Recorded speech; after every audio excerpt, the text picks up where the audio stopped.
DTC in this ECU और red colour में 1 1 के आ रहा है। रेड कलर में क्या 1 के आ रहा है? तो इसके इग्निशन सिस्टम में 1 फोल्ड है। कितना फोल्ड है? 1 फोल्ड है ना। तो हम इसको पढ़ेंगे। ओके किया हमने इसको।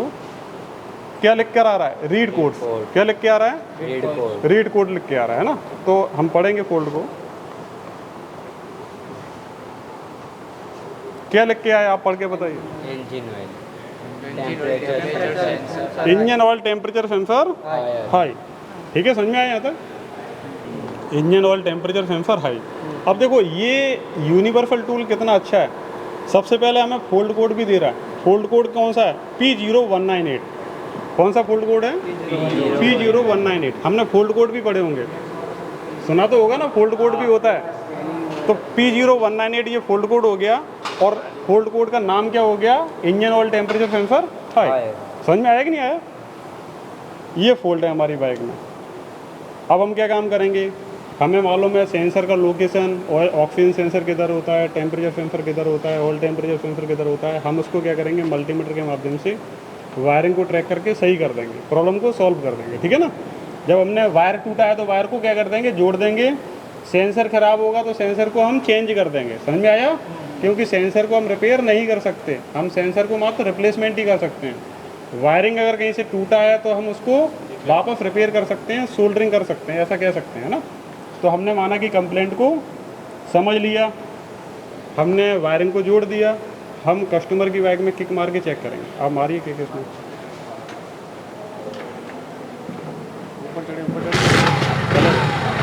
अब देखो आपने बाइक में किक मारा, RPM अभी भी बढ़ा हुआ है।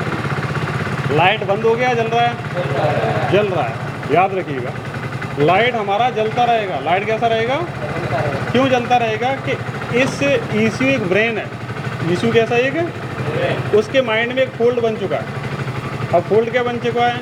Engine oil temperature sensor. अब जब तक उस फोल्ड को हम इरेज नहीं करेंगे, जब तक वो फोल्ड ख़त्म होने वाला नहीं, तो हमें उसको इरेज करना पड़ेगा। क्या करना पड़ेगा? इरेज करना पड़ेगा। तो हमें चाबी को ऑफ करना पड़ेगा, इसको ऑन करना पड़ेगा वापस। क्योंकि हम किसी भी व्हीकल में, चाहे वो 4 व्हीलर हो या 2 व्हीलर हो, किसी भी व्हीकल में हम इरेज करेंगे तो इंजन ऑफ होना चाहिए और चाबी ऑन होना चाहिए। 2 कंडीशन है ना। चाबी ऑन होना चाहिए और इंजन ऑफ। वापस हम डायग्नोस करेंगे। फर्स्ट पेज वही निकल के आता डायग्नोस। ओके किया, फोल्ड अभी वही बता रहा है हमें। और फर्स्ट पॉइंट क्या है? Read code. सेकंड कौन सा है?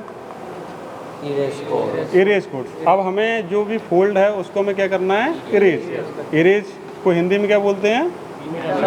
मिटाना बोलते हैं ना। तो हम उस फोल्ड को मिटा देंगे। क्या कर देंगे? मिटा देंगे, है ना। तो हमने इरेज किया। क्या लिख के आ रहा है अभी? है ना।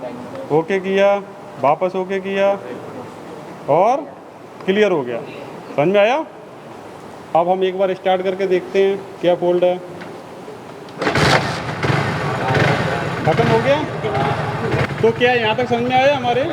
अब देखो हमने BS6 को, बाइक को हमने डायग्नोस करना सीखा और हमने एक स्कैनर टूल का हेल्प लिया। स्कैनर टूल के माध्यम से हमने डायग्नोस किया और इरेज किया। समझ में आया आपको? अब इसी प्रकार से हम अगर ट्रेनिंग प्रोग्राम में जो भी हमारे पास स्टूडेंट आते हैं तो हम कंप्लीट सेंसर के विषय में, ECM के विषय में और मल्टीमीटर के माध्यम से वायरिंग ट्रैक कर सकते हैं और सेंसर टेस्ट कर सकते हैं। ठीक है ना। बिना रिपेयर के इरेज कर दिया तो? बिना रिपेयर के इरेज कर दोगे तो आपको यही पता नहीं कि फोल्ड क्या है। ये भी बहुत अच्छा क्वेश्चन है। आपने बिना रिपेयर करे इरेज कर दिया तो इरेज तो कर देंगे, लेकिन आप किक मारेंगे, वापस लाइट जल जाएगा। जब तक आप फोल्ड को सॉल्व नहीं करेंगे, जब तक वो लाइट जलता ही रहेगा। उसका आपने रिपेयर करने का ट्राई किया और उसके बाद आपको लगा कि हो गया और आपने इरेज कर दिया और अभी भी बाकी हो तो तब भी लाइट जलेगी। हमने माना कि गलती से हमें लग रहा है कि तार जोड़ दिया, लेकिन वो तार जोड़ा नहीं अच्छे से। फॉर एग्जांपल, हमें लग रहा है कि सेंसर ओके है, गुड कंडीशन में, बट वो गुड कंडीशन में नहीं है और हमने उसको फिटिंग कर दिया, बट हमने उसको रेजिस्टेंस ही चेक नहीं किया, बट सेंसर ख़राब है। तो क्या होगा? प्रॉब्लम रहेगा। समझ में आया यहाँ तक?